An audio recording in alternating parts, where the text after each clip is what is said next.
বাবরি মসজিদে গেছিলাম, সেখানে দেখতে পাচ্ছি হাজারো মানুষ। সেই হাজারো মানুষের ভিড়ে আমি দেখতে পাচ্ছি, তোমাদেরকে ভিডিওটা দেখালাম যে জুম্মাতে কত মানুষ হয়েছিল।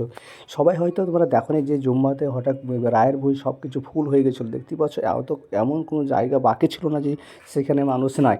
তো প্রত্যেকটা জায়গায় মানুষ ফুল হয়ে গেছে। সত্যি বাবরি মসজিদে এতটা মানুষের ভালোবাসা, ইমোশনাল জড়িয়ে আছে যে বলার শেষ নাই। দেখতেই পাচ্ছ প্রত্যেকটা মানুষ তারা নমাজে আছে। আর এখানে বুঝতে পারছো কত মানুষ, হাজার হাজারো মানুষ তারা কিন্তু এখানে উপস্থিত হয়েছে। দেখতেই পাচ্ছ প্রত্যেক সাইডে মানুষ জমায়েত হয়েছে।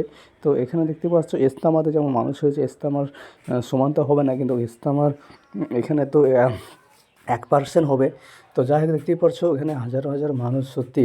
তো এখানে যদি এতটা মানুষ হয় একটা বাবরি মসজিদ, তাহলে ইজতেমাতে কত হাজার মানুষ হয়েছে তোমরা বুঝতে পারছো। আর 2026-এর 3, 4, 5 এই ইজতেমা যে হলো, সেই ইজতেমাতে হাজারো হাজারো মানুষ এসছে। সত্যি এখানে অবাক করার মতন। কিন্তু এখানে দেখতে পাচ্ছ এখানেও প্রচুর মানুষ, তারা কিন্তু এখানে যোগদান হয়েছে তারা জুম্মার নামাজ পড়ার জন্য। আর এই বাবরি মসজিদ 1992 সালে যেভাবে ধ্বংস করা হয়েছিল, সেই ধ্বংস করার পর থেকে মানুষের মধ্যে এই বাবরি মসজিদের এতটা ইমোশনাল ঢুকিয়ে আছে। আর এখন তো ভারতবর্ষে প্রত্যেকটা রাজনীতিতে চলছে যে মুসলিম বিরোধী, বুঝতে পারছো, মসজিদ ভাঙো, মন্দির ভাঙো, তার থেকে বেশি এসব চলছে। কিন্তু ক্ষতি সবথেকে বেশি হচ্ছে মুসলমানদের। গোটা পৃথিবীতে মানুষের মুসলমানদের ওপর বেশি অত্যাচার হচ্ছে। যেখানেই যাচ্ছে সেখানে অত্যাচার, ভারতবর্ষেও অত্যাচার।